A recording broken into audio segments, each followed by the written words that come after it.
Okay, we are recording.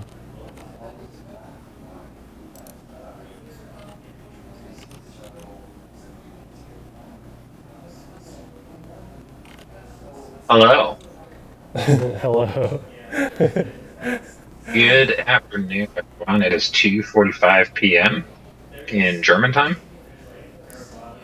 Good morning, San and we're, Diego. and we're live. My name is Chris Johnson. It's a pleasure to meet you all. Keaton, Dunsford, Livermore. Ah, K3G, K3G, baby. this is gonna be episode. KJ3X39. This is gonna Dude, be I'm such a episode one dork. I'm such a dork. of the Urban Death podcast. Bro, best cheap Chinese sunglasses prescription I've ever gotten. Yeah. These are rockstar What is mode. with the Bulls? Are you a Bulls fan, or is that just a hat? My mom dated Michael Jordan in her 20s. What? Yeah. Okay, so are you a Bulls fan, or is that just a hat? Um, so I decided that you know how in Lent, you're supposed to give something up. Well, sometimes there's like Lent, but for making permanent life changes forever. Mhm. And I basically decided, subject to changing my mind in the future, that I want to never basically voluntarily engage with football content, Oh such yeah, yeah, as that's great. such as like checking the rankings, which I relapsed one day, like months ago. I checked the rankings one time. But besides Yeah. that one time, and I gave myself a little bit of slack when it comes to quarterbacks and highlights because there's something kind of spiritual that's always just going to teach me things by watching, and it's also cathartic. But uh, like I don't even know who's See, in the college playoff. I think I so you know. were But I've decided to get into basketball. So basketball is becoming my new guilty pleasure okay. because I think basketball I think has turned more into the kind of like jujitsu. Like it's actually a really physical game now, and it's so technique driven. It's like it's as much of a martial art as it is a simple rudimentary team sport. You know?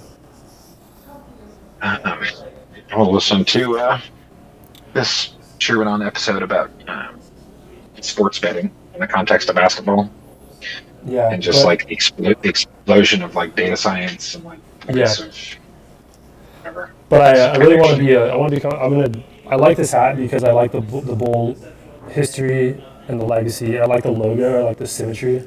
But I think I really want to start being a Trailblazers fan. I'm gonna go hard for Portland. I think Portland's the Um, move, bro. Sports is sports. But wait, was like in the grand scheme of things, we were talking. You wanted to talk about a lot more interesting things tonight about breathing. Um, You were sharing some stuff about breathing that you wanted to share with me. yeah, we could get into anything really. How's Was I your saying something interesting? That would be what was I Yeah, saying that was well, that's interesting? that's why I started this whole tricky process of recording the call because you were I'm sorry you were having a revelation and I kind of like killed your edging a little bit, but I can perk you back up if you just I love you, bro. I miss you. I think you're cutting out again. Wow. Yeah, see. Oh, And there you so are. the whole first episode is going to be ruined by technical production errors, like me walking downstairs to smoke one hit of a cigarette This and is going outside the Wi-Fi ring. this is episode negative 0.1. I'm okay with it being We're, episode one. we're gonna have a non-linear time cataloging of our podcast. We're gonna use Yeah. negative floating point numbers, negative floating point Uh, semantic versioning.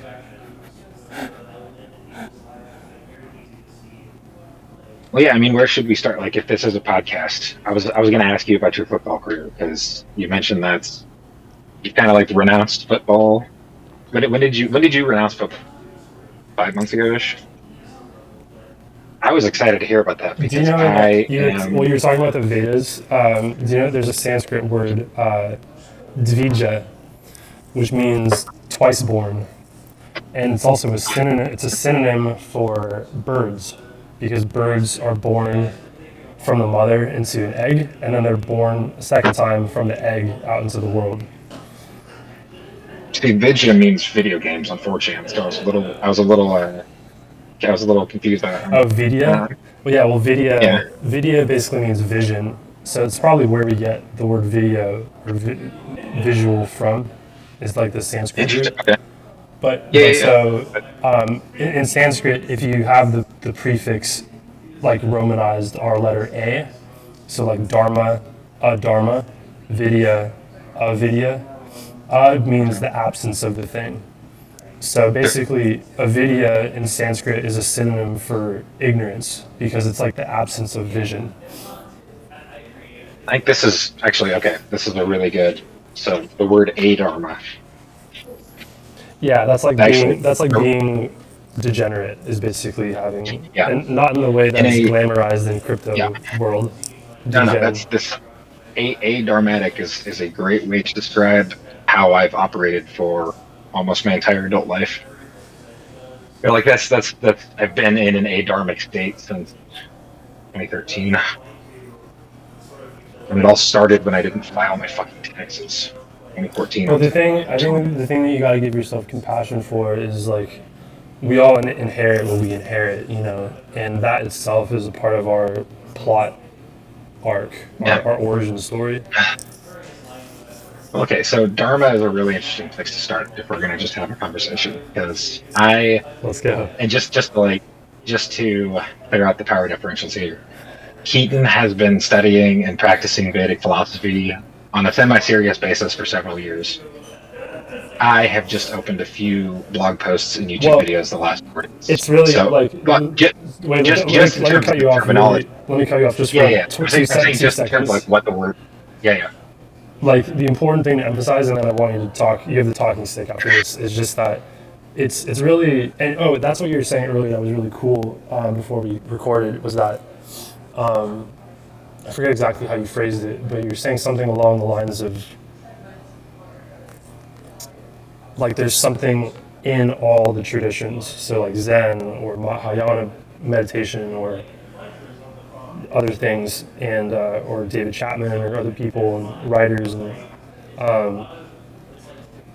and the thing that's really really important to the first like thing to identify is basically the teacher student relationship, and it answers the question. So in other words, as opposed to the universe and thought being originated from kind of a material chemical reaction, the Vedic view is that it originates from the original conscious being speaking the words to the first listener. So that, in other words, God was the first teacher, and then the creator of the universe was actually created by the greater creator, and then he was the creator of the universe. Brahma was the first student, and then his children listened to Brahma, and then that's like the kind of like how we have papal succession. Like you can trace the popes all the way back to Peter, who was given the pope church authority by Jesus. It's a similar lineage back. And so for me, like that person was Vic Takara, the YouTuber, who a friend of mine showed me years ago. But so you have the talking stick now. I just wanted to clear that it's not really yeah, kind yeah. of my independent research. It's more just that I got extremely lucky and Sure, sure, I found Vic Takara. yeah, yeah. I think um, you have learned more Vedic terminology than is basically just what I mean by that in terms of like Yeah. Well, literally just the thing I will counter say, Hindu vocabulary. yeah, sorry, I Um, didn't mean to steal the talking stick back. But the last thing yeah, yeah, is, I think the one thing that does resonate with me with how football helped me in quarterbacking was basically abstract language for our playbook, and then abstract decision trees And so, like, my brain, I think, from a hardware standpoint, in terms of how I ingrained these neurological patterns for basically all my teenage Yeah. years, it allowed myself to have the neural pathways kind of like grooved in that I think like languages and abstractions and Yeah. and Yes. non-binary, Yeah. non-dualistic decision making. Yeah. Yeah. So actually, this is a really really good scissor for us to start with. Actually, this is probably the most important scissor. Um, uh, Engraved neural pathways, right? Is the most important. Is like that's really good. Parasympathy. Um, yeah. Thank you. Um, Philosophy and words and ideas and TM. belief and images and TM illusions, like trademark copyright. those are all 2026 we're Chris Johnson. stuck here. We're stuck in here talking to each other, and we have to use English because we both grew up learning English. You know, this man, okay. So I when I was in college, this is something you don't know about me, Keaton. I was really into Which linguistics. way I was like a for the big listeners? philosophy. For the listeners, what's your college story again? I went to University of Nebraska. I went to state school. And when were you, I was born. Computer science. I was born August 28th, 1996. So I'm 29 today. So what about you? January 1991. So I'll be 35 in 6 days. Fantastic, bro. 6 days early. We gotta celebrate somehow. But yeah, this is a celebration for me. Actually, talking to you on a podcast format is like a week ago would have been like a totally unimaginable. Total unimaginable. Yeah, and But this is this is what's just and the like, thing is like I said, we're gonna have these kinds of calls too, and it's gonna create an incredible yeah. 7 course Okay, so meal of emotions. okay, so a Dharma. Maybe if I put something on my resume here, it's like I've experienced more years of pure a Dharma than most people in the United States. What do I mean by this? I've been slacking and ignoring duties that I know that I should have been taking care of since at least 2013. Yeah, And the mental furniture, like it's basically all fucked. It's basically just fucked everything. It's all fucked because, um, oh, I don't know. We could probably actually go into how this led me into conservative politics, but it's like I didn't know. I was confused in my early 20s, like how best to fulfill what I thought my duties were, if that makes sense. Like I had a kind of, and I never really have had any like explicit duties. There's just like kind of implicit, just being an American born in our culture. Like there are basic expectations of you. You know? You have to take care of yourself. You well, have to get a job. You what have led you to to save Twitch? money. Um, I was in in my 20s, I was a software engineer in Silicon Valley. So throughout the 2010s, I basically worked at like I dropped out of college my senior year, and I moved to San Francisco in 2013, and I worked at a bunch of startups. And like I was doing nominally probably 80% of what was expected of me, you know, like from my parents. Like I had moved out of the house. I had went to college. I had gotten a job. I was I was basically fulfilling the like explicit things that I had to do in my 20s. And that was when I like had some semblance of like control over my life, I guess. Yeah. Did you feel like you had control, or was there this kind of hidden fear, like things were kind of slipping away, like out of your grasp? Oh no, you cut out. Doodaloo. This show is sponsored by Herbal Plain Tulsi Tea, organic at your normal grocery store or organic local tea bar. Cannot go wrong. This video is also sponsored by organic apples that are good for your soul.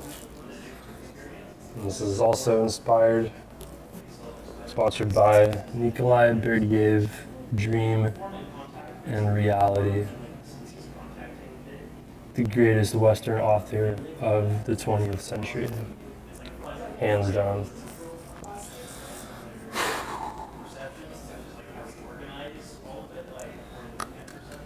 You will come back in glorious, glorious return.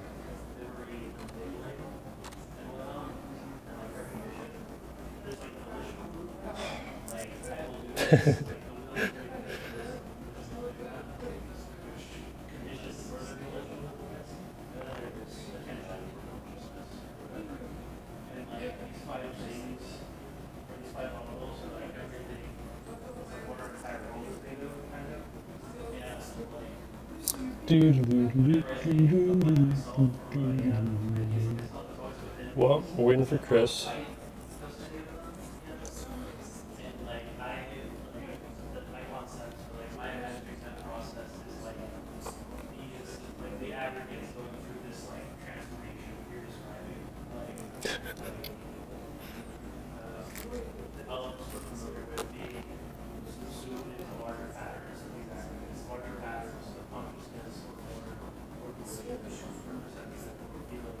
From page 216 of the paperback of Dream and Reality by Nikolai Berdyaev. Contemplation does admittedly preclude the experience of struggle, conflict, and opposition, but it supplies that background against which struggle, conflict, and opposition require significance. Man ought to be able from time to time to fall back on contemplation in order to obtain relief from the activism of existence, which, as we know too well today, can tear to pieces. I was doing some reverse sponsoring while you're coming back from the void. Oh, fantastic. I will keep my phone plugged in. It's all and good. try to Yeah, I think continue it. I might be able to chill here for like 30 minutes, and then they have to clean up and close the T-bar. Sure. But that'll be good. It'll be like a little 30, 45 minute hour thing. You're talking about your Twitch story and Silicon Valley in your 20s, and well, how are you feeling right now? I think the just to kind of like wrap up the like a dharma for me just kind of like references like a chaotic existence, like Right. but yeah, Chaos, it's not like out of your it's control. not bad. Well, Did you find that you were expending a lot of effort for not a lot of positivity or reward? I think a really basic thing is just that like you learn early on. One thing you learn early on if you're a type of person is like doing hard work feels good. Like Yeah, getting a day's worth of work done and totally. like going home and like feeling like you just did stuff that day. Like just Exactly. is probably one of the best. If you could live your entire life just doing that, you would be basically happy the whole time. Like Yeah. you'd almost logically be happy. Well, Um, do you think your satisfaction during those days in your 20s, did it come from a sense of feeling like you improved your kind of emotional security, like feeling secure with yourself or materially, or was it more like you felt like you did something morally responsible that made you feel good? it's very much related to security. It's like Yeah. So really quick, because what's interesting I feel, about that yeah. in Vedic mythology or philosophy, so the word for that is so dharma is like morality or duty. Artha, so like in Romanized, we normally spell it like Artha. Artha is like security, which is basically astrologically represented by Moon and Mercury. So, or in other words, it's also represented by the entrepreneurial, creative class, the Vaishya class. So, in other words, if you can be a high level worker like a manager. Like you basically you enter the pipeline, the onboarding, the training to eventually be able to become a qualified manager, which I can attest to that when we were working together for Urbit or on Swan, is like whether or not you literally had a team of people underneath you or not, because we had constrained resources, what I can testify to is that you basically had full sovereignty and ownership over the entire front end interface, like the JavaScript library, basically that powered the first mission critical version of Urbit. Yeah. That more or less has not really substantially changed. Like you basically made that happen. Yeah. I was in charge of the technical infrastructure for the interface team. I was a web dev. I mean, that's Yeah. so relating this back to Arta. The way the world worked for me is like I got security through work. Like I felt Yeah. secure and at peace. Like if I did a good job, because I felt that my existence was justified through my like labor contributions, basically. Right. But I think I that's always important. I always figured in my life, like if I did good enough, people would recognize that and they would say, "This Yeah. is a good worker. We Totally. we think he deserves to live. We will actually like positively go forward to defend him and his like security and well-being because we value it. Like we want him Yeah. at this company. We know that he puts in a lot of effort and he's like meticulous and he cares and really tries to like that's basically just how I was born. That's my whole Yeah. that was my whole like dharma in my 20s, right? I Totally. Neeson's word right, but it's like my dharma was just to like be a good software developer. That's it. And I just wanted to make the best software. it's important to distinguish the Arta of the Vaishyas, being the spiritual I'm learning how to write this. vibration. So like in Vedic kind of symbolism, the world is kind of vertically structured. So like in other words, the gods, the devas, are superior to us. So they're kind of like vertically above and we're kind of vertically below, right? So I think that there's a thing, especially in kind of like leftist, wokist, progressive, egalitarian ideology, which I subscribe to a lot of it, but there's a downside where sometimes we try to avoid language where it's like we at least out loud or like on a public podcast say like like I'm better than someone or like I'm on a level above other people, like because that comes off as condescending, right? And we don't want to be condescending.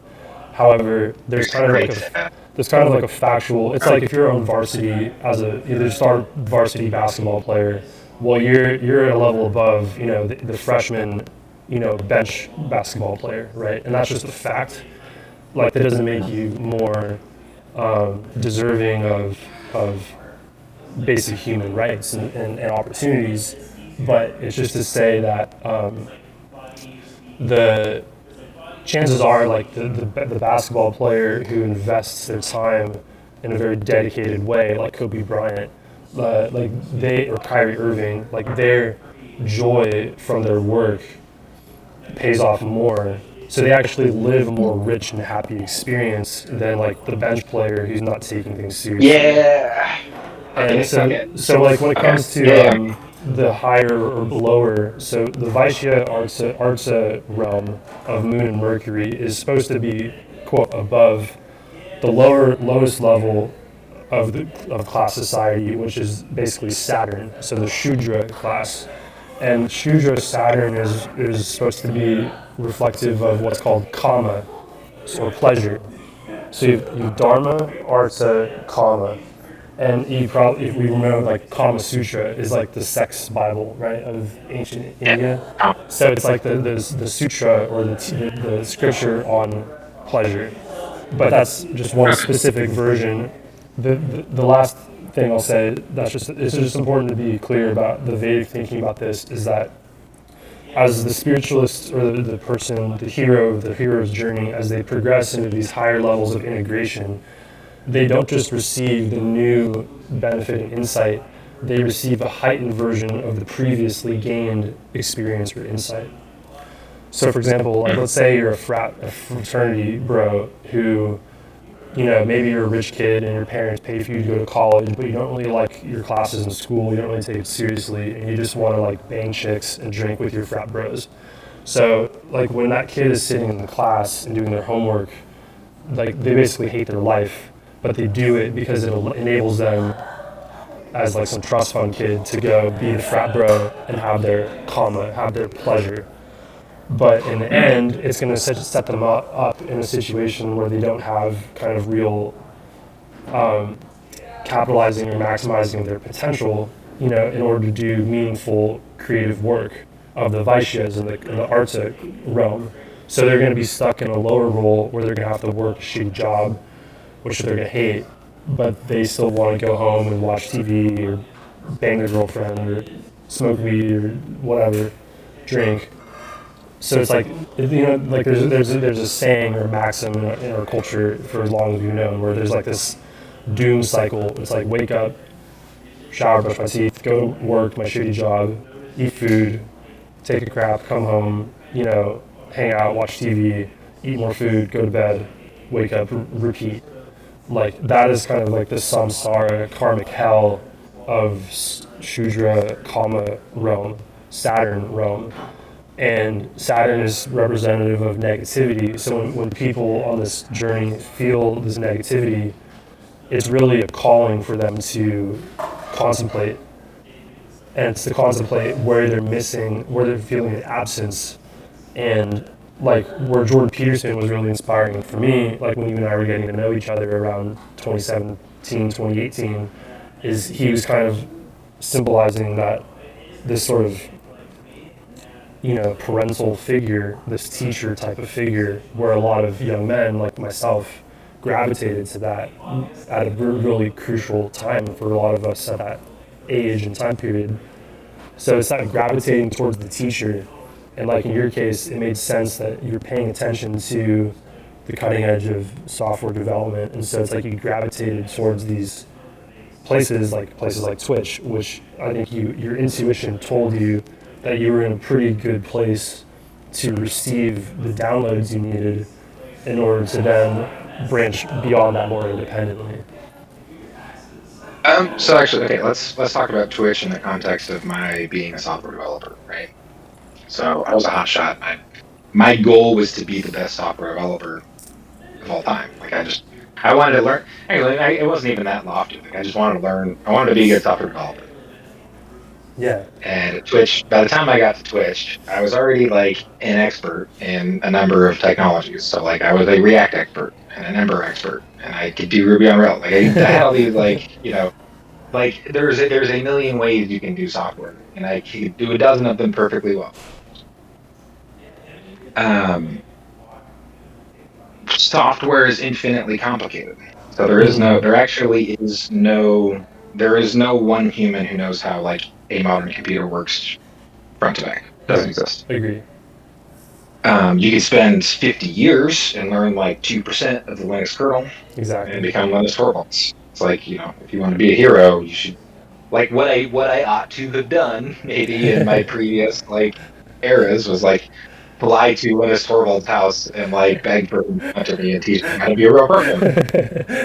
It wouldn't work, probably, or he probably would have taught me a bunch of bullshit that's like already irrelevant. Like most software developers are not really that good either. They are. This is and ultimately so the apotheosis of all of the teachers of software that I had, starting from a college professor, my software engineering professor in college, Ian Cunningham. By in a way, the like master of software engineering. Like he is a world master of software engineering. He works at AWS now. You can go harass him. So he would be totally cool with that. He's a really cool guy. Sweet. So from him, I learned about like Joel Spolsky and Jeff Atwood. Like we did a course on Fred Books in college, where we learned about the Mythical Man Month and all of these classic software engineering concepts of like, you have a project that's late. Right. Like there's a lot of counterintuitive things about software, which is like, you have a project, it's delayed. Okay, let's Yeah, start with no, I understand the just give people backstory. a taste Like of it. less is more. Yeah, yeah. Like you have more and it makes things slower. Well, I want to just zoom in on this because it's a really good example of how fucked up software is as an industry. Right. Fred Brooks identified the specific thing about software that doesn't exist in any other kind of engineering domain, Right. which is you have a project that gets delayed or it's backed up. In any other domain, the solution to that would be okay, we'll hire more people and put more people on the problem. Exactly. If you have a construction project or whatever, I don't know, whatever you like, you just put more manpower. More Right? yeah, exactly. Mythical Man Month is just this really counterintuitive idea that's like actually the more people you get in a room, the more complicated and buggy and shitty and slow the software development process is. And it's like, how does this make any sense, right? It's like from Fred Brooks, like Ian Cottingham, Jeff Atwood, Joel Spolsky, there were like some greats. Rich Hickey was one of them. There's all sorts of program greats. All of them led up to one guy, whose name is Curtis Yarvin. Exactly. Curtis Yarvin, God bless basically Curtis just Yarvin. one. God help us. Basically, the reason Curtis is respected outside of politics, Please text me people that back, don't give a shit about politics, is whatever. Is because he basically one-shotted the whole problem of computer science. Like literally, he identified it, the core issue, and it's like he basically is like the parallel here with Vedic shit might be dog shit, right? He just was like, okay, great perfection. Here's what it is. Here's actually the way a perfect software system would work, and he's correct. Like to this day, literally, and it's not I think really he's, that. I think he's maybe literally half correct or more than half literally. correct. He's just like write down the specifications of a formal system. Like Right. it's not that See now I think I'm correct. Of course I would think that. That's my yay West speaking. It's like I'm correct. Like because I studied, and Curtis. I think I wish Curtis and I could be buds, but it is what it is. Well, so in the domain of software engineering, what Curtis did is not that exciting or original. Like there was an earlier iteration of Urbit called Smalltalk in the 90s. Are you familiar with Smalltalk and Lisp? Yeah. Hold on, I'm just texting a friend back, but I'm listening to everything you're saying.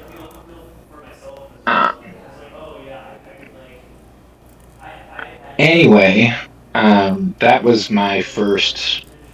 That was my first life. And pretty much, so like, we'll skip over. If we do want to call this podcast the Urbit Death Podcast, which I think would be great, by the way. I have like some branching synchronicities off of that to talk about later. Yeah. Since then, so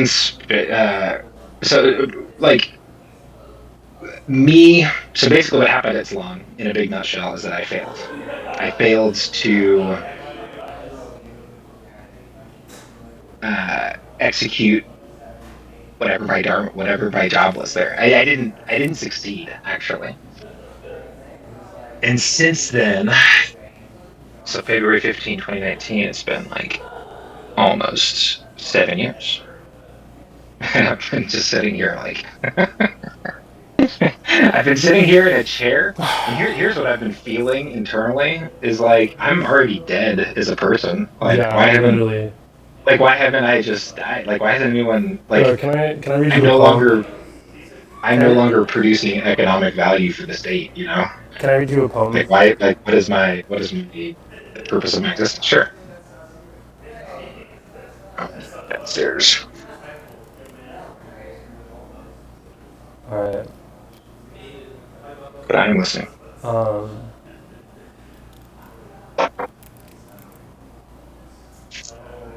Okay, this is the poem by a great man of ancient India named Ghalib. Ghalib lived from 1797 to 1869 in the land that used to be called Bharata, now present-day India. He was a Sufi mystic poet. Okay. union with her, it was just not in my fate. A longer life would have only meant more waiting. If I lived on your promise, you know, I knew it was false. For wouldn't I have died of joy if I had believed it? From your delicacy, I knew that your vow was loosely bound. You never could have broken it if it had been firm. Let someone ask my heart about your languid archery.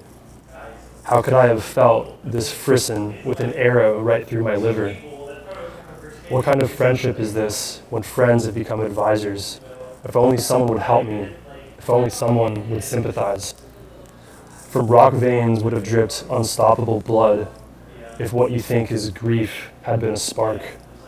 Although grief is deadly, how to escape when one has a heart? If there weren't the grief of passion, there'd be the grief of the day-to-day. To whom can I describe it? The night of grief is a torment. Why would I have minded dying if it had happened just once? Since after death I was disgraced, why didn't I drown in the sea? There would have never been a funeral. There would nowhere have been a tomb. Who can see him? For that oneness is unique, with even a whiff of two-ness, then somewhere an encounter. These lofty, sophistic questions, this style of yours, Galib, we would have thought you a saint if you weren't a wine drinker. Mic drop. Beautiful. Beautiful. Nice. 10 golf claps. 20 golf claps. Actually, that's wonderful. Cheers to the commencing of our broadcast. You know what I like about calling this the Urban Death Podcast? A little bit gay. Oh, death, like DEATH. Yeah, death. I kind of like that actually a little bit. Because it's and the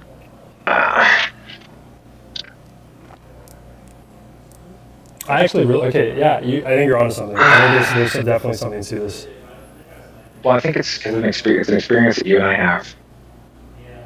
I could Bro, also you have gotta it. you gotta rock this look more with hoods. Hoods are your hoods and hats are you gotta rock it. It goes good.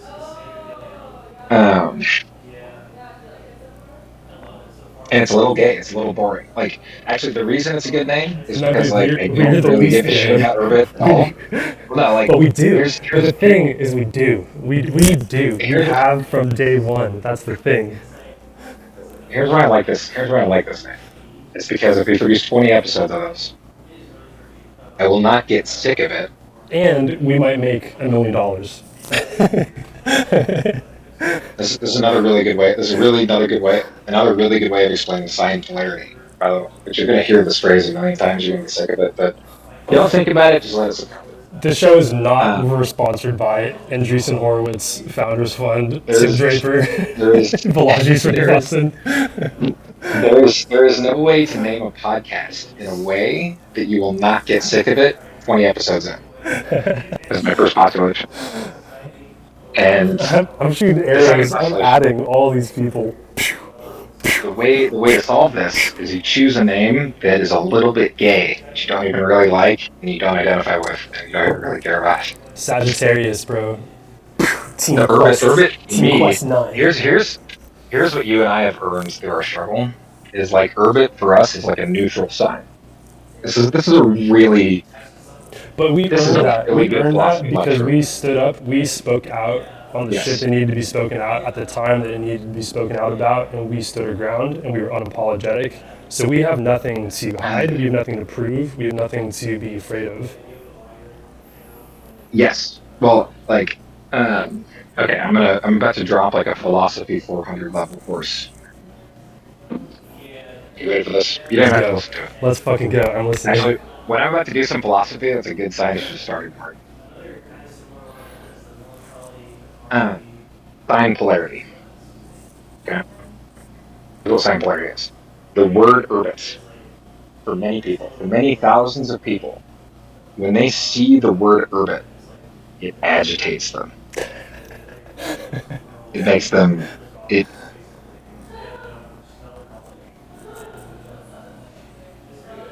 No, his phone died. Son of a gun. Show Wait, the word yo, "urbit" in is front your of phone certain people, is your phone dying? it will cause them pain. It's like a word of power. We won't. You cut out. You cut out. You gotta start over. But is your phone dying? Yeah, I'm back downstairs. Yes, I'm cutting out. You're totally correct. Well, I'm standing in the painful weather, so this is great. Hey, Josh. Uh, an asshole. Uh, so, like, the word "urbit" is like a magic spell that can cause people pain. Okay? For some people, it's like another type of magic spell where it causes them, like, an even worse kind of bad problem, which is that it makes them feel like an affinity bliss towards it, right? They're like, oh, Urbit, that's cool. That's associated with all these other guys that are associated with all these other guys that are associated with power and status and influence and prestige, right? Yeah, That's the Urbit worst. is That's like. if you really want to fuck, if you really want to fuck someone up, cast the Urbit spell in their direction. Yeah, I think Urbit is less like. For you and I, Urbit's not really Facebook. It's not really Linux. It's more like Coca-Cola. Urbit is basically Coca-Cola. well, so here, for you and I, what you and I have earned through our struggle through samsara is that the word Urbit has become a neutral sign for us. It's Coca-Cola. It's and it is totally neutral. Yeah, I think you're right. I think you're right.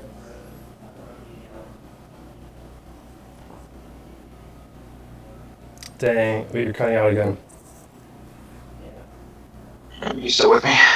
Yeah. Okay. I So probably this have is the like. concept of sign polarity, right? Take this into your whatever. I'm not even gonna try to take it into your subconscious. Sign polarity. Sign polarity. Okay. All Well, signs the have wave, polarity. right? The wave, the logo. All Just signs, all the polarity of all signs can be flipped. And the ideal state of mind is one in which you are neutral to all signs.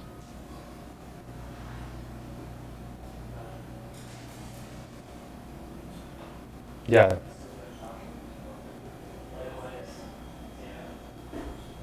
Neutral to all signs.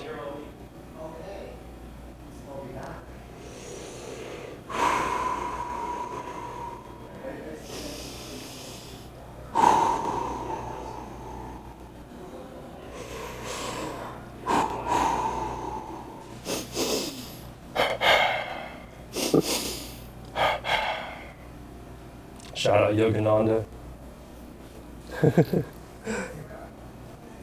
So if it were get chopped, yeah, it's hella chopped up. I think I caught some of that.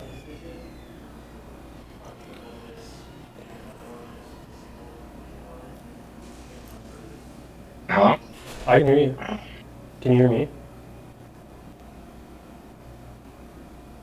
I can hear you. Are your headphones out? No, it's just choppy bullshit. Because the network sucks here. Yeah, that's Can you hear me okay. now? Yeah, I can hear you. Okay. I bet. Actually, it's also because my battery's low. That makes sense.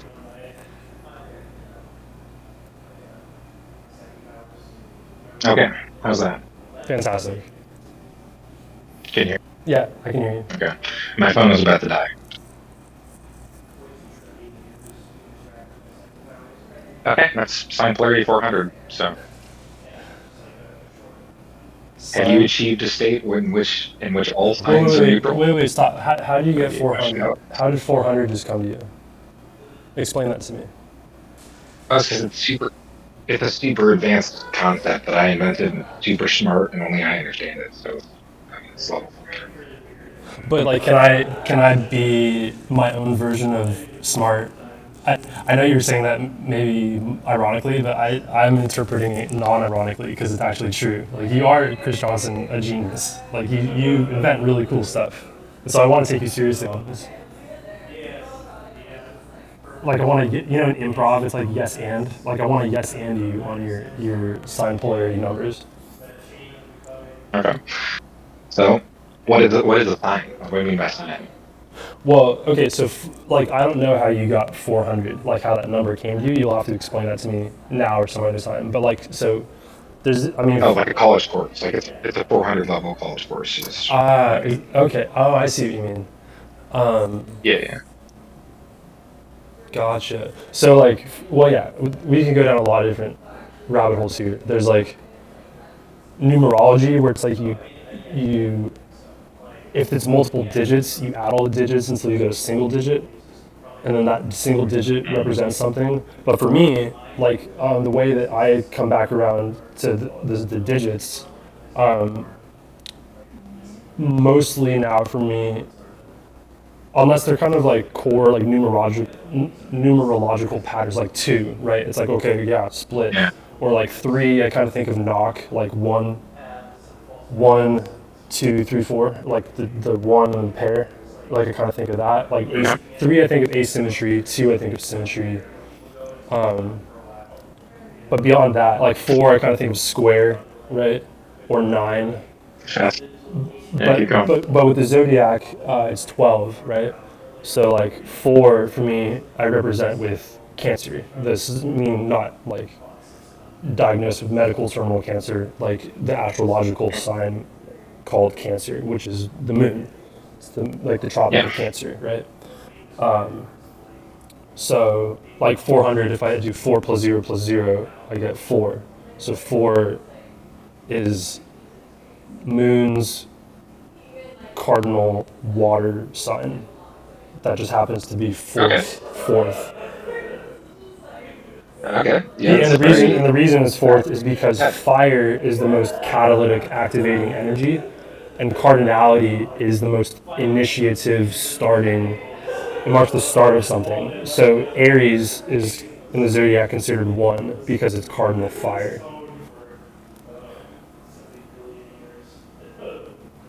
And yeah, there's like Victor Kara, he just published a great video in the last month or two. That's like an hour or 2 long. You just watch the whole thing, and it's like the best introduction to astrology, period. But I mean, specifically classical Vedic astrology. But to me, it's just all astrology. Like, yeah. But anyway, this is a total tangent.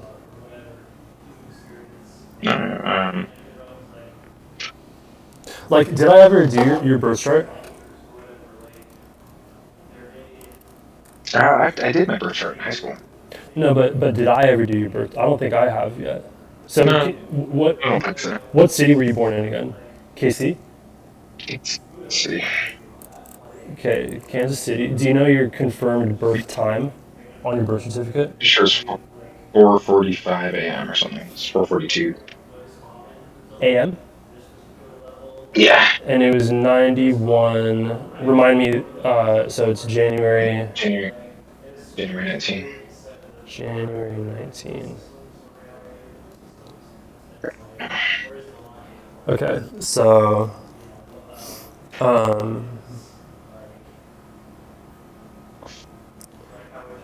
so you have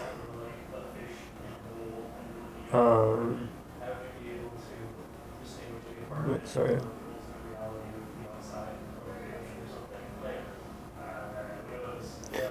Okay, so you have Moon in Pisces. That's really cool. You are Sagittarius rising. That's awesome. And you're a Capricorn Sun, which is difficult but has good qualities. Yeah, like you're a deep, tenacious, ambitious, long-term thinking individual. Or like that's one of my assessments for you. That's horrible here. Mars and Taurus is really cool. I think that's why you and I get along really well.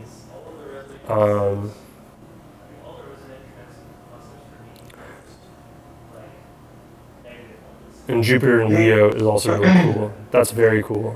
Yeah, you're like. Have we ever talked about Avatar: The Last Airbender? The cartoon show, the kids show. Which one? Avatar, The Last Airbender, with Aang, the Avatar Airbender. Yes. So I Yeah, think yeah, you're yeah. like, We're talking I think about- you're basically like on the life path to be Uncle Iroh. You're like Uncle Iroh in boot camp right now. Well, But you're also the Avatar It's if you like want to that. be. It's like it's both at the same time. it's like the opposite, but yeah.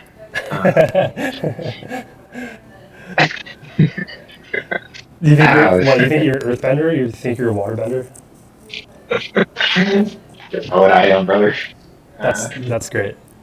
You're just the dude with the cabbage. The cabbage always gets knocked out of his carts. I can tell you, there's like blood screaming in me. The Red Wedding from Game of Thrones. You I knocked was part of the over all Red my Wedding. cabbage. Do you remember that from the show? Cat- It's like the cabbage vendor who like always gets knocked over. Okay, sorry, continue. Avatar is such a good show, though. I was literally, Such a I good show. remember, I must have been talking to Jordan about. I was talking to him about this last week about the metaphor in the show of like the spirit world versus the like there's a spirit world and then there's the real world and there's like a bit like the season 2 is all about this like the Right. gate between the spirit world and the normal world gets messed up. Yeah.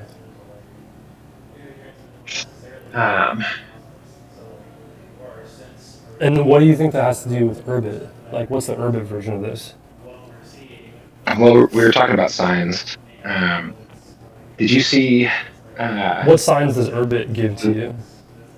Well, this is like petty culture war drama. But did you see the slap fight between Curtis Yarvin and Scott Alexander yesterday on Twitter?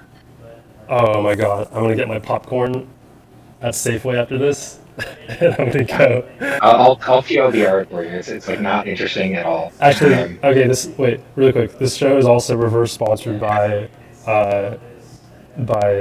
sunflower oil sea salt potato chips, which are the best junk food snack, period. Better than popcorn, But no, better than bread, better than whatever. Get potatoes, eat potatoes and salt and fucking sunflower oil in your body. Let's go. Okay, continue. and to that I'll add an anti-endorsement for Mazda chips because I feel like the owners are like Austin, like deep state, conservative, hippie, gay people. Okay, cool. All right, the beef, the fight. Tell me about it. Eat the oil, drink. See, Tulsi tea. Let's go. eat So the oil. Scott Alexander and Curtis Yarvin got into a beef. So Scott Alexander's a parent, Curtis Yarvin's a parent. They both parent their kids. Scott Alexander is like permissive with his kids. He lets them walk over him. Curtis doesn't like that because authoritarianism. So in the like, this is totally an accurate description of the conversation. I'm just like AI generating a headline for people that like Sounds like I could culture be- wars. Sounds like I could be friends with Like, Scott Alexander. let me explain some animosity here. It's like, if you're interested in culture war stuff, like, I hate you, and like you should not be interested in this with these two people. But since you are, Well, I'm being spontaneous with the conversation. Curtis had in his response to Scott Alexander, he had a really cool idea. A really, really basic idea. And it's like, when your kid's misbehaving, you flash them a yellow card. And that's the warning. And even a 2-year-old, when he sees a yellow sheet of paper, can register like he'll associate yellow with warning, right? At a very basic semiotic layer. Mm-hmm. But Curtis is just talking about like imposing a system where you can get along with your child and like not destroy each other. You know, it's like, Mm-hmm. and you and I are both not parent. Like, you and I are both not in the class of people who are parents. So like every parent is higher up than us in reality. Like, we're in like a really dumb, low world talking about this, right? Yeah. Well, like it's like I think we can kind of have a healthy. It's like we talk about this kind of more like pro wrestling than we talk about it like real sport that we're actually interested in. In terms of child rearing, it's like, I don't know the best way to raise a child. but the system that he was like recommending, so Scott was expressing frustration that his toddlers are toddlers, basically. Curtis responds like, "Here's an idea for a system that can like improve harmony between you and your child." Basically, you have a flashcard system like in soccer. You know, yellow card is warning, red card is bad. Red card means like you messed up and you need a timeout. Mm. Um, that's about as elementary as you can get with the idea of science, right? The very first whatever aspect of whatever is shown to you in whatever emotional configuration at whatever time you experience it, that's a sign that you register and you associate it with an emotional thing, right? I'm sure psychoanalysis gets like much more complicated than this. Like, how do you associate, like, what aspects of what things are you associating with what signs? You know, the point is just that like yellow for Well, this is really important. uh, Yeah, continue. yeah. Um, And well, it so also comes back around to Kant, Immanuel Kant. But we should keep going, and then I can riff on it. so the question of like what is and isn't a sign is one that I need to research. If I cared about putting forward this as a philosophy theory, I'd have to like write a bunch and read about it a bunch. Um, like at a very basic level, words are signs. Anything that is a linguistic word is at least one sign. Like that I'm sure of. So all speech, every single word you and I are using, every single word has a potential to have a polarity that is Yeah, attached to something in your subconscious that I don't know about. there's an amazing story about this in the Bhagavata Purana, or the Bhagavatam, that Vyasa wrote. It's like the book of Bhakti, or like the book of the Vedas, basically. It's the nectar of the Vedas. It's the best Vedic book is the Bhagavata Purana, or the Srimad Bhagavatam, which Victor Kara has. There's 12 parts, like 12 cantos, and there's a different translator, Bibek de Broy, who translated all 12 parts that I read, like beginning to end. But Victor Kara, I mean, he's read the whole thing, but he's only done YouTube commentary of the first 5 parts. But they're so worth listening to, because Vic basically gives kind of the play by play sort of like, and the announcer of the basketball game. Like he's explaining kind of everything very matter of factly and conversationally in live stream format from years ago when you had guests. Some anons, were in the chat. Some of them were asking dumb questions or being annoying, but most of the questions were constructive and helped the conversation. But yeah, I want to keep hearing more. But more or less, like all of us have our own vantage points, right? And there's basically only a couple beings, like supreme divinities, who have this kind of omniscient, all-seeing telepathy. But we don't have that to the same level. We might have remnants of it, or aspects of it, or memories of it, like this kind of telepathy, or maybe we can call it autism or something. But we don't have nearly the same level of that on a telepathic level, from a magical technology level, as the greater supreme beings. But we can learn, we can try. And the thing about the Vedas is really important, is it's not, what's less important is how good you are at stuff. What's more important is how much care you bring to what you do, and for other people. And animals, so we'll talk about that maybe at a different date. But that's also why I like the bull hat, because I think about basically what we do to animals every day, and it makes me really sad. And I was pretty much brainwashed like my whole life and through football, but thankfully I somehow, through the grace of God, I kind of popped out of it, and yeah, I've never felt healthier. So I keep getting captured by this thought that wants me to fund this. It's like an AI Wuxia clip talking about how to craft a legendary Chinese whip that can intimidate higher order gods. using sandalwood from the lightning. For anyway, I had this link in here. Well, Every time you mention like that, every time you mention like higher beings and like like gods and stuff, like I but it's keep interesting. coming back to the videos. It's so funny. That story, Wuxia is a good. whatever the origin of that story is, it may actually come from the Bhagavatam, because there's a story that's exactly like the kind of, like Jordan Peterson with Young talked about archetypes, right? And there's these like in the Bible, and Adam and Eve and Cain and Abel and Tower of Babel and like Abraham. There's all these stories, right, that are like these archetypal. Like you can't go past these archetypes, these hard limits. They're like more true than true, as Peterson would say. They're meta real, like they're abstractly real. They're timeless, and there's Vedic stories like these too. With all like the mythological creatures that we now video games and stuff has popularized, like dragons and monsters and ghosts and stuff like that. All more or less comes from, at least the Vedic mythologists and spiritualists would say, that it comes from the Vedas. Yeah. Did you look at this Tibetan Wheel of Life? I'm sure you've seen this millions of times. Um, let's see, you message it to me, or you have a link? Huge. This one. Yeah, well, that's super crazy. I'll post a link to that. Maybe this will be the header. This is Buddha painted this. Whatever.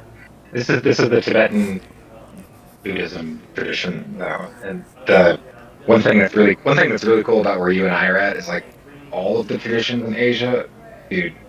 There's literally infinity of them, and they're all better. Like every Asian person's like infinitely smarter than everyone. That's a really dumb thing to say. Yeah, I think like an infinite fucking depth of wisdom. I think I may have to take Mandarin seriously, but we'll see. I don't even know if I can. But this is a different. This is a different. Like so, like one thing about this is that it's a wheel and not linear, which I don't think matters. People talk about this distinction all the time. I don't really care. I think every tradition. I think even if there are like higher order, like Scientology or whatever.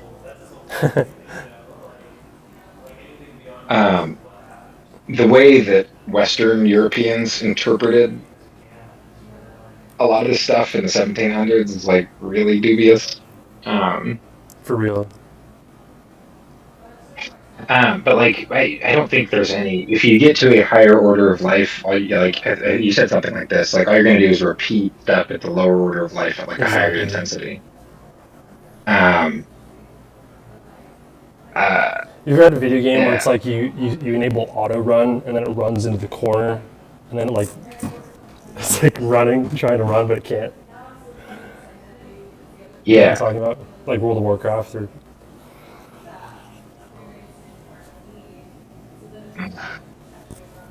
Like that's a perfect. It's like by doing like when I used to do that when I played WoW. It's like you're trying to get somewhere faster by being mindless and like putting your attention somewhere. But then you come back and you realize that your character should have been running straight for miles, but instead they were just like stuck by a tree or a stupid rock, right? You have to like move your character a little bit. Like that's basically what.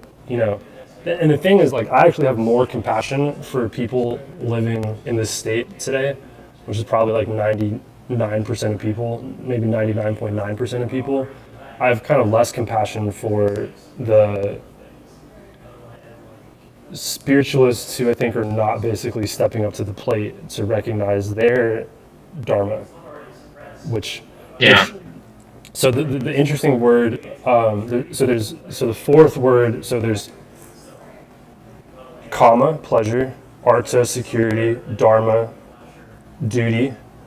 Fourth level, which is the brahmanas, the sages, that's moksha. So maybe you've heard that word before. Moksha is like freedom, which is kind of like samadhi, but it's sort of like eternal. I learned. But yeah, I learned this from. Okay. There's a fifth one.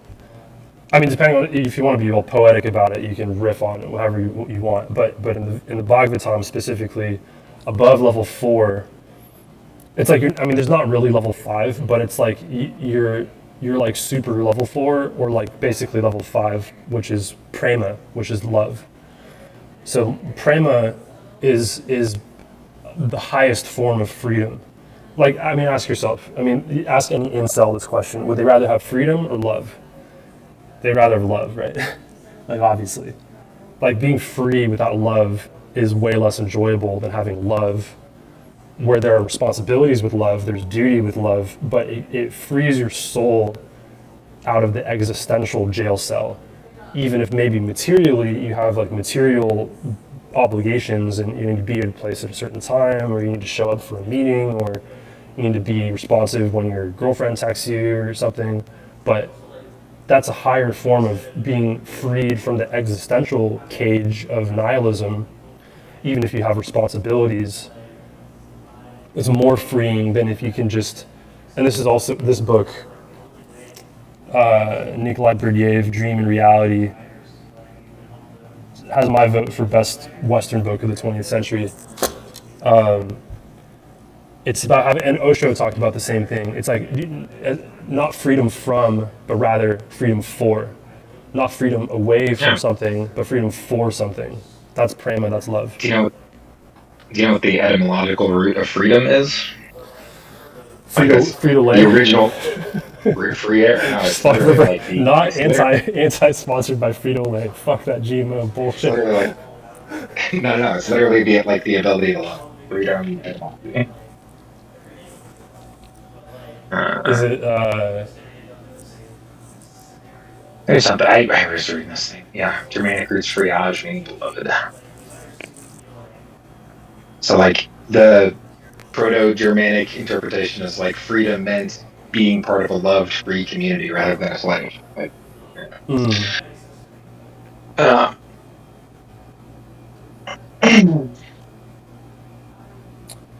should we close up or come back for part 2.50 million of all? We're gonna do so many of these, man. This is not the beginning of the end. This is the end of the beginning.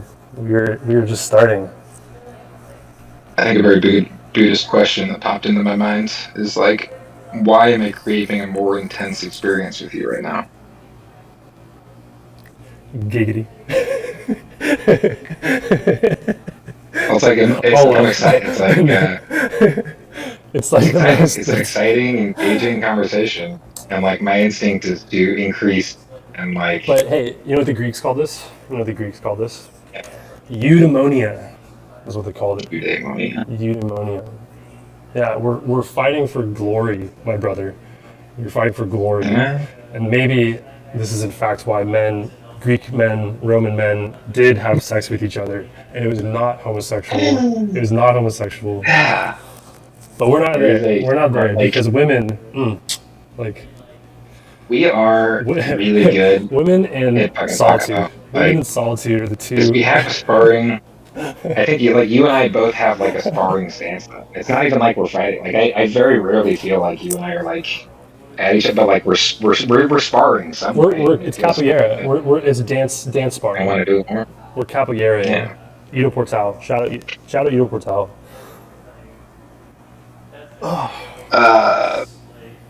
Yeah, you look great, man. No homo.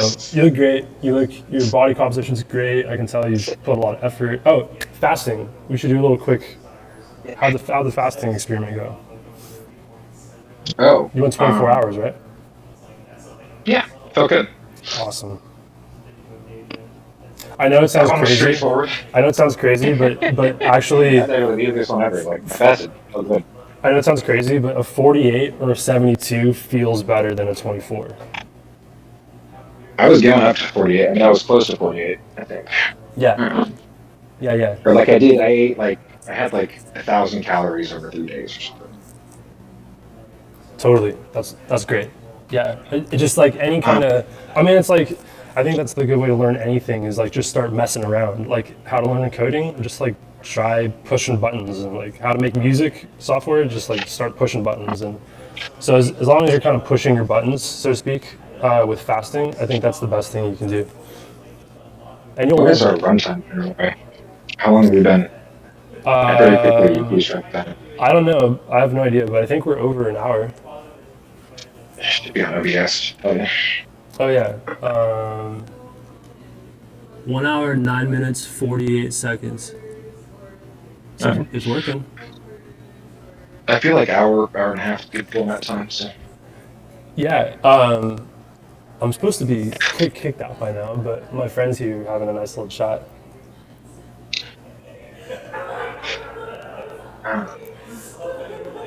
yeah. Wait, let me just check in with them super quick. Yeah, I totally agree. I mean, what's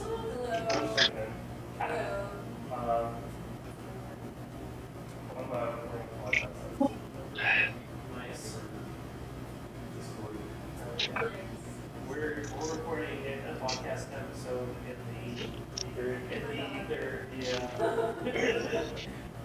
it'll be in the Eternal Library at the time if you want to listen. It's not getting published. Yeah. Do you guys think I haven't kind of been putting on cleaning up. No, don't be sorry. I've only done it because I've been enjoying it. So. I'm happy to help or it makes it faster. Or do you mind if I keep chilling? No, keep chilling. By all means, I'll be here for a little while. Yeah. You guys are like family and stuff, so thank you. I appreciate it. Yeah, I don't think there's actually that much to do, but if I'm feeling desperate, I'll call on you. Cool. Yeah, I was telling Veronica and Scorpio, I'd like to do talks with PPT today. Oh, nice. Just awesome thinking. So, yeah, you guys are all in my heart. I care about you guys. I appreciate it. Yeah. Yeah, I'll be here for a while, so just take your time. Okay, awesome. Perfect. All right, we're good. For probably, definitely, I think we'll definitely hit the hour and a half mark. Excellent.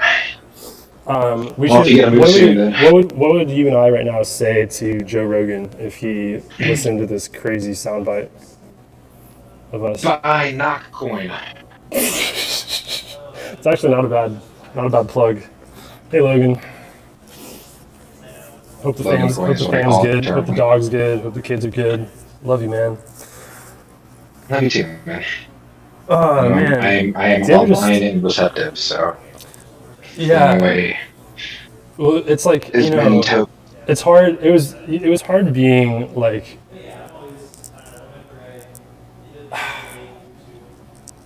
I hate to bring like the football thing back, but it's like.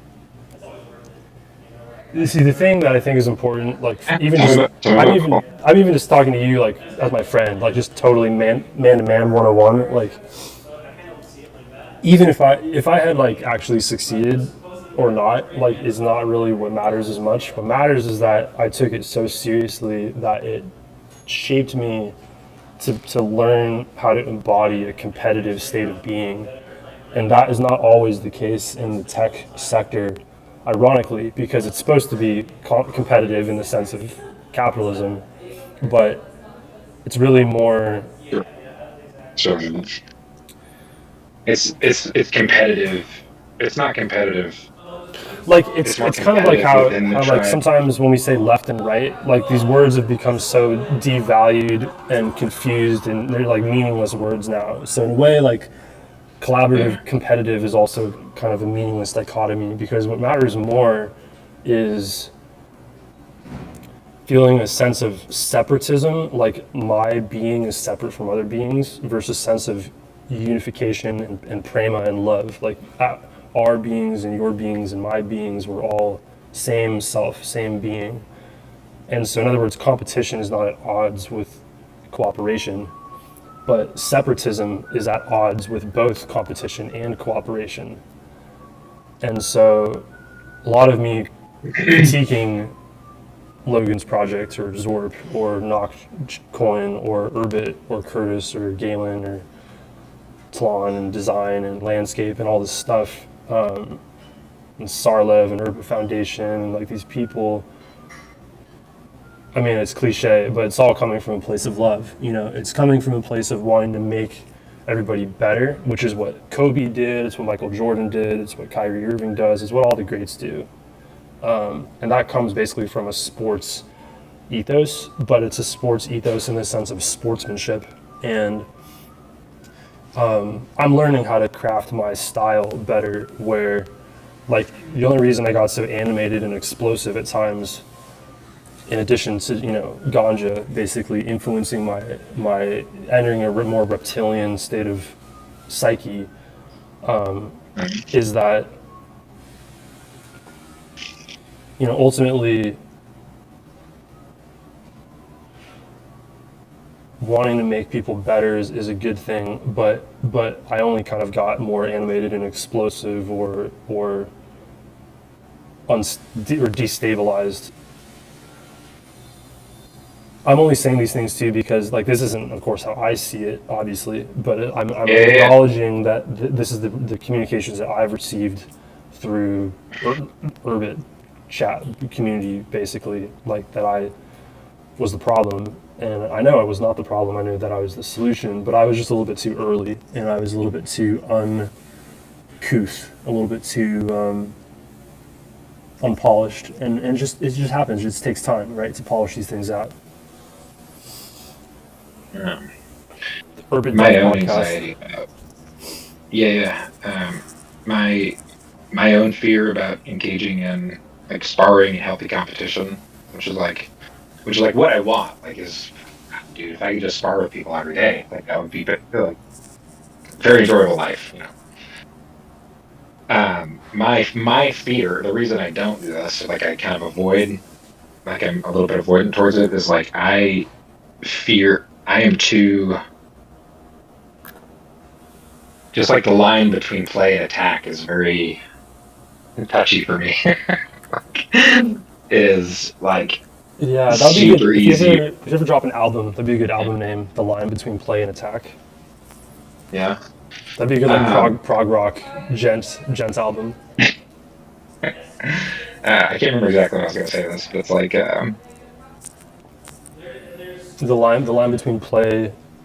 you can only really compete if you're on the same playing field, you know, with people.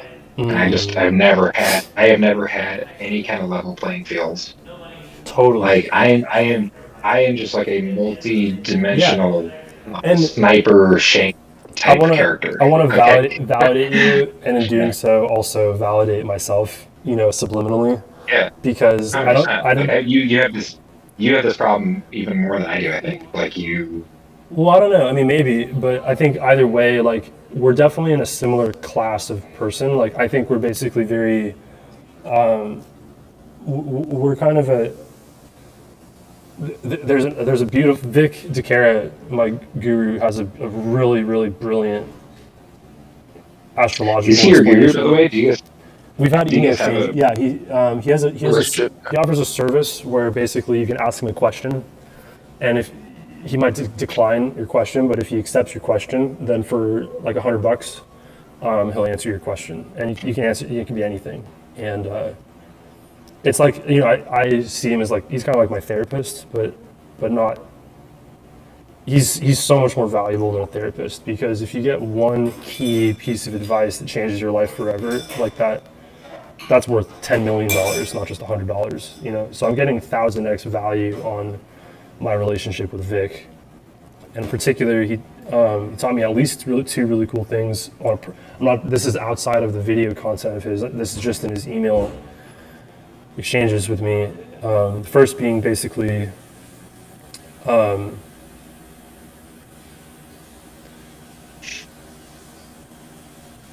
wish I didn't have to phrase it so kind of like computer science nerdy, but like sort of how to what's the recursion algorithm to making good friends, is like basically what he taught me, and he's just absolutely right, and I think it's starting to kind of work.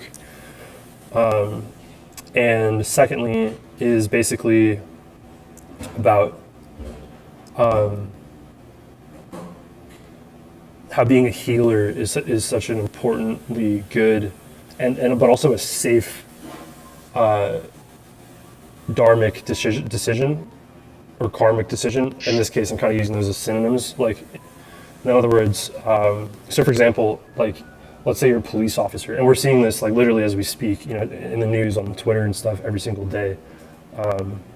When an officer in an enforcement role has to enforce some kind of law, well, we're all human, and just like we make mistakes at everything, you can make mistakes in that sense too, right?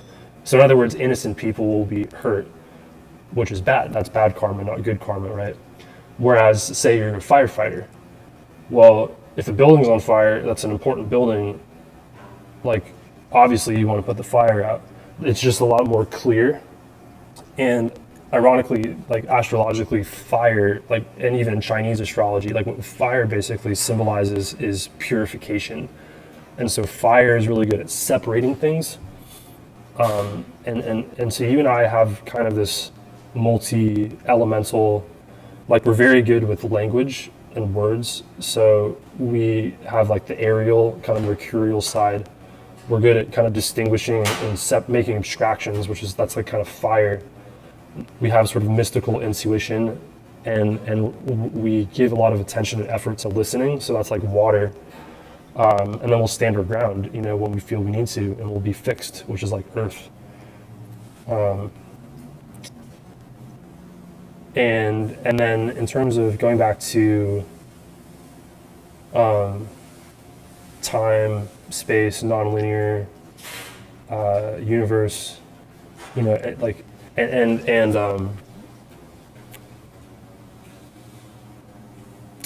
what was it? We were talking about how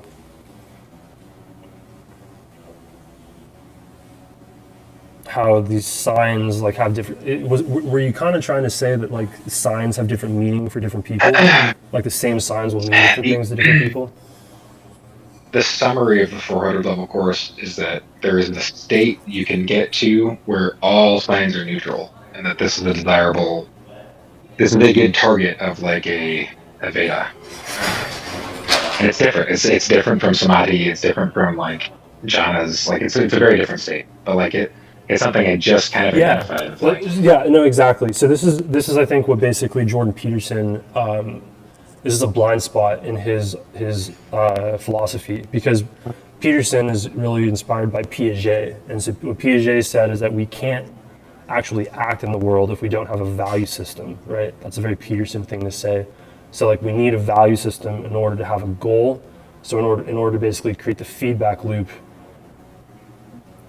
But the thing is that, so I mean, in a sense, Peterson and Piaget are still right with what I'm about to say, because it's kind of implicitly baked in. But when, like, the way Vic describes it, and it's like,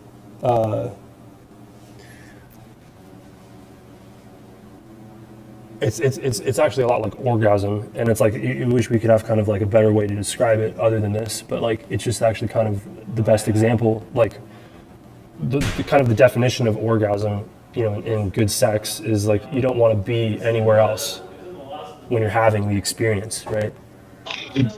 Like in other words, like that's almost how we define what joy or happiness or pleasure is you want more of the thing when it's happening to you. You don't want to go anywhere else.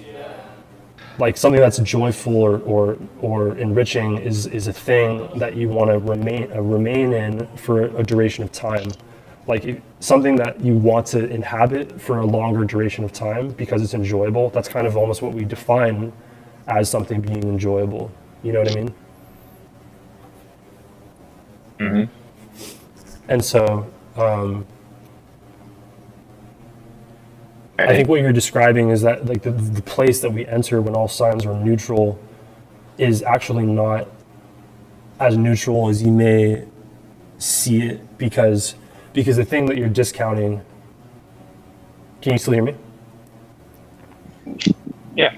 Yeah, like what like Osho or Buddha or like the great sages or Zen masters or the Vedic astrologers will say is that, or even Orthodox Christian mystics, is that when one is very immersed in meditation and prayer, it's not that they're experiencing nothing in this. Like the reason Buddha, meaning Siddhartha, Gautama Buddha, wasn't afraid of using nothingness and no God, no self, like these he's wrongly thought of as being atheist, but he was the opposite. He was as deist as anybody. But what Buddha's insight was that you don't actually need the signs in order to experience the meaning of the signs. But the experience of the felt sensation of the meaning of the signs is actually a positive, and I mean that in the philosophical sense of positivism. It's a first principles, direct, tangible thing that you feel experientially. And so in other words, Yes. like the neutrality of the signs, the state that you're describing, is not actually as neutral as you're saying, because if it was really neutral, like, there's the saying, if a tree falls in the forest and no one hears it, it doesn't make a sound. But in this case, you're saying that you do hear the sound. You are experiencing, you're witnessing, your awareness or the experience, you're becoming aware of itself or of everything. And by the experiencing, by the conscious subjectivity, then you're now basically identifying consciously that you are in fact the experiencer, and we are all the same experiencer. We're all yeah, the all attractive experiencer.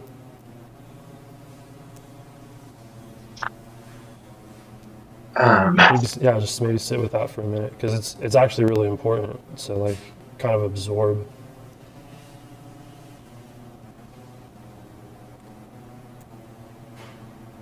And like, just for clarity's sake, can you still hear me?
Take this time for silence while we wait for Chris.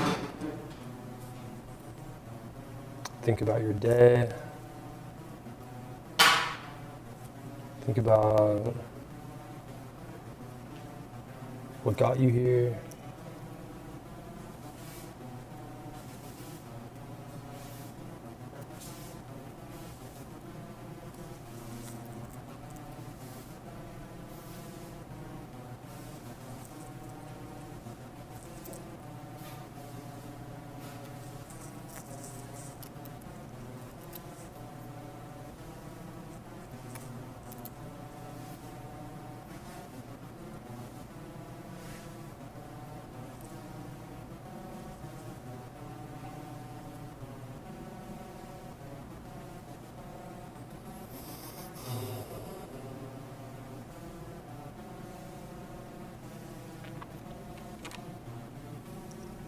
Well, we're going to cut it off at the 1:30 mark. So Chris has got 65 seconds to make a reappearance.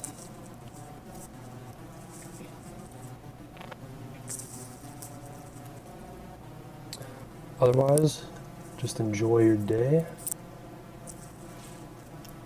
your night, your life.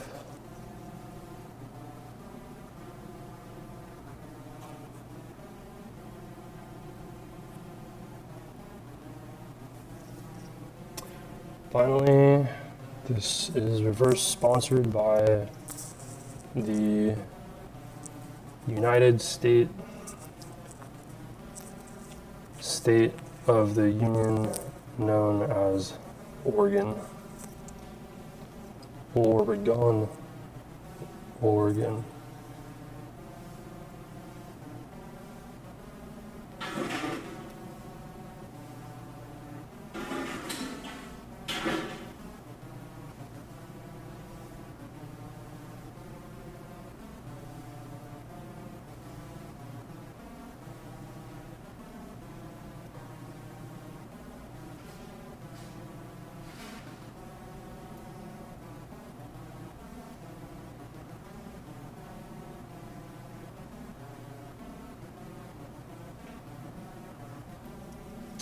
All right.